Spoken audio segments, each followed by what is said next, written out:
Beyond the Mic with Sean Dillon. We're joined on the star line by an actress, producer, YouTube sensation, fashion designer, and beauty expert. Hosting season 2 of the influencer competition, Follow Me, on the CW and Crackle. We welcome Beth Mota. Hi. Beth, let's go beyond the mic. You've built your brand from nothing. What makes a good influencer today? We're starting off strong. I think that what makes a good influencer can be subjective. I do feel like, for me, what has been transformative is relatability and coming from an honest place. Like, I started making videos when I was 13 years old, and you can't get more authentic and genuine than that, because I had no real motive. So I would say just vulnerability and honesty really connects an audience to a creator. As you watch these influencers put together these campaigns for each challenge, do you see mistakes that you made when you were first starting out? You know, that's the funny thing about this season of Follow Me, is that the entire cast is already established in their own right. So a lot of them have already been making videos online for a good amount of time. They're coming into this with followings already and having their own communities built. So in all honesty, when I was hosting and watching the season, I was blown away, because I just thought there were so many times that they were pulling together these videos so quickly, nailing challenges that they're given in 2 hours, 3 hours, like throwing these videos together so fast in a way that I feel like I would have reached my limit mentally. So I would say I was more inspired by them as a creator, because they really were just stepping up to the plate and growing during this entire season. How have these talented people changed the way you look at being an influencer? So I think the process of being in social media, it can be a series of waves, as life is in general. But I think that for people who post videos of themselves online, it can often feel very personal, because we're kind of selling ourselves like as a brand. And so I think seeing how all of these creators present themselves to an audience was really inspiring. And I think that it kind of even rekindled my own fire for content creation, to see how much they loved it, and to see how, you know, they were also amongst all of these other creators in this competition that could be very grueling.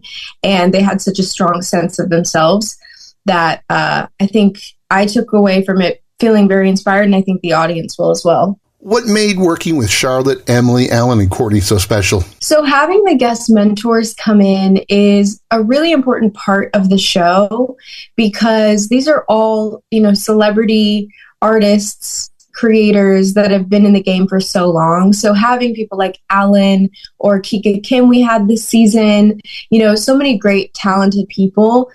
I think it really inspires the cast to, you know, step up and really create something that's going to impress these judges, because they're coming in not really knowing who these creators are. They're not following the whole season. So they're kind of coming in blind and just judging these creators off of that one video.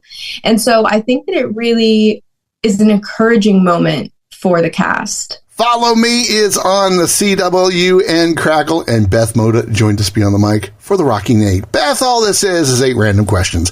Answer with the first thing that comes to your mind. There is no pressure. Okay. What's your favorite Dutch Brothers drink right now? Oh my gosh, I'm drinking one right now. My go-to is the blended birthday cake mocha with whipped cream and sprinkles. And they don't always give me the sprinkles, so I never know what I'm going to get. Mine is a blended lemonade. Whoa, I have to try that. Do it. Your most toxic trait is taking weeks to respond to other people's texts. But what's your best trait? Whoa, that's crazy that you know that. My best trait, I would say, I like to think that I'm pretty compassionate in you know, understanding people's experiences and trying to help in any way I can. Which book do you want to finish before the summer is over? Wow. You know, this is embarrassing. I feel like I have nothing on my reading list. I haven't read a book since last year. Really? It's okay. You've been so busy. Yeah, we'll say that. That's why I haven't read. What's the best thing on a charcuterie board? Ooh. Probably, I love a goat cheese, like a goat cheese with like the cranberries in it. So that's probably my favorite. Also the fruit as well. Which dress from Follow Me found its way straight to your closet? So actually they all did because I was kind of like my own stylist throughout the show, which I love. Oh, you've got a good wardrobe. So yeah, I actually own pretty much all of the dresses. I would say my favorite is probably the finale dress.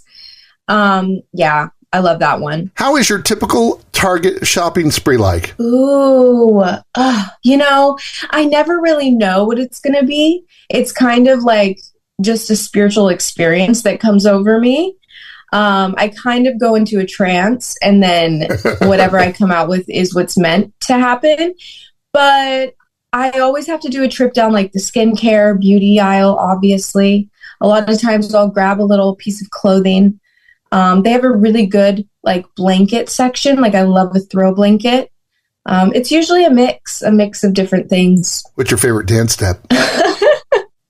My favorite dance step? I don't know if I have one. Maybe just a simple little groove. It's time for the toughest question ever with Beth Mota, part of the Rockin' 8. Okay. What's the best Taylor Swift song ever? Whoa. No, that's really difficult. No, that's what the Rockin' 8 does. Makes you think. Yeah, what's funny too is like I'm such a Swiftie. I'm such a Taylor Swift fan, and I forgot all of her songs when you just asked me that question. I can't recall one. I literally can't recall one.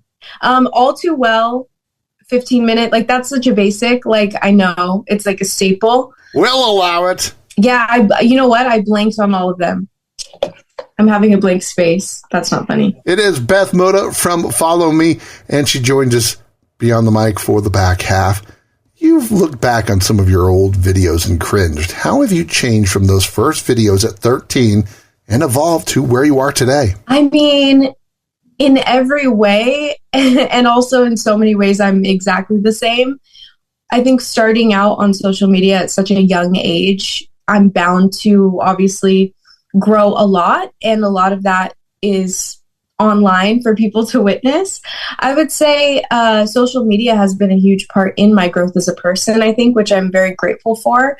I think that I've been able to explore a lot about myself as a creative, and even just emotionally through this path in my career. I think that putting yourself online is very vulnerable, and also kind of being your own boss and creating your own business on your own can open you up to a lot of strengths that you didn't know you had as a person, and just kind of expanding your tool belt in ways that you never knew were possible. So I would say I definitely am a stronger person because of it, and I think I've gained a lot of confidence through it as well. Who inspires you today, Beth? I don't know if there's specifically one person that I look to for inspiration. I think when I first started YouTube, there were definitely a lot of people I looked up to, like Michelle Phan or other kind of YouTube makeup girlies at the time. But now I would say I'm just kind of inspired by the collective of people. I think just people in general and life in general is what inspires me now more as just a whole. In 2017, you published your memoir, Make Your Mind Up, My Guide to Finding Your Own Style, Life, and Motivation. Why was it important for you to help others find their motivation? I think I just wanted to put something out that could help people in any way. And that's ultimately kind of been my goal for everything that I've created throughout my career, is if there's any way that I could inspire people to do what they want or pursue kind of a dream that they've had, then I want to do that. So I feel like with the book, it was a really great way to kind of wrap it all into one package of lifestyle and fashion and everything that I've been known to do. And then also kind of add in these little nuggets of like wisdom that I've learned throughout my time online. Because for me, when I started YouTube, I was the most shy, most awkward, scared little human. And so for me, I think that was just a testament to if there's something that you want to pursue that you feel you just can't make it work, there's a huge chance that you can. It just comes down to your commitment and dedication. Who challenges you on a daily basis, helps you grow? My dogs. Myself, honestly. I think I've learned, we kind of are our biggest challenges in life, and everything that we see in other people is just kind of a reflection of who we are and what we're experiencing inside. So yeah, I would say I am my constant, not even challenge, but journey. How many dogs would you have if Dominic would let you? This is going to sound bad, but we have 2, and I'm good with 2. Really? How do you balance the responsibility of being an influencer and being Beth, the dog lover and great girlfriend? I mean, it's pretty easy. I would say, I think doing social media it can have its challenges, as any job can, but I think it also has so many advantages and so many privileges, I think, that I'm really grateful to have. So it's easy.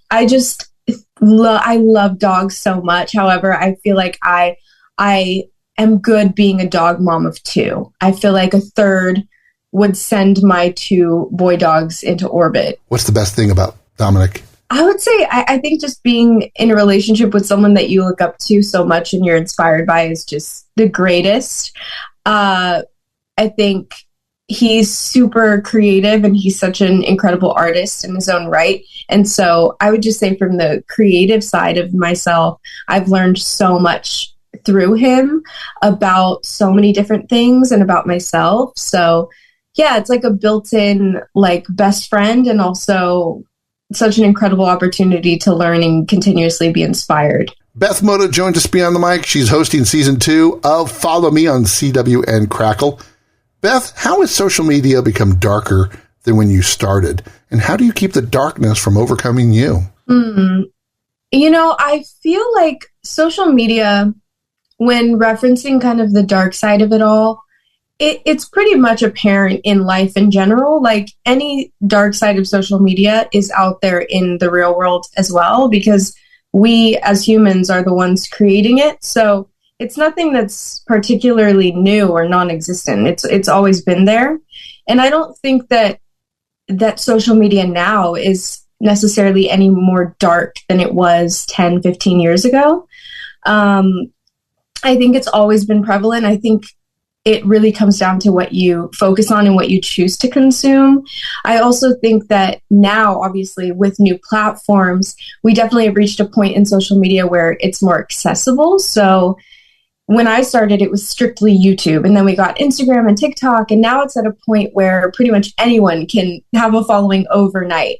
And I think, to me, that's a beautiful thing. I love that it's become so much more accessible for people and can really change people's lives, can give people a living, can allow them to create brands for themselves. So yeah, I guess I wouldn't really say much about the dark side. I think that it all comes down to what you want to focus on and what you want to contribute to as well. So if you want to get into social media, I think a good thing to think about is what effect you want to have on people. You can contribute to, the things that maybe aren't fueling positivity or love as much, or you can go into it with the mindset of, I want to help people in some way. So how can I do that? Why is tackling online bullying important to you? Well, I think for me, it's obviously kind of personal. And I experienced it personally when I was younger. And for me, it had a pretty big impact on myself and my self-confidence at that time, because I was so young when it happened. And so I found there's a lot of power in overcoming that, especially for me to be able to overcome it through doing social media. I think it's kind of funny that I didn't retreat back and not want anything to do with being online. So I think for me, it's just important to talk about it, because I know it's something that we all experience. And especially now that we're all on social media, even our parents and our grandparents and our children and kids, everyone has an account online. So we're all, vulnerable to that. And so I think just reminding people that, they're not alone in that and that it happens to all of us is just really important. Beth, what fashion style from any decade would you like to bring back?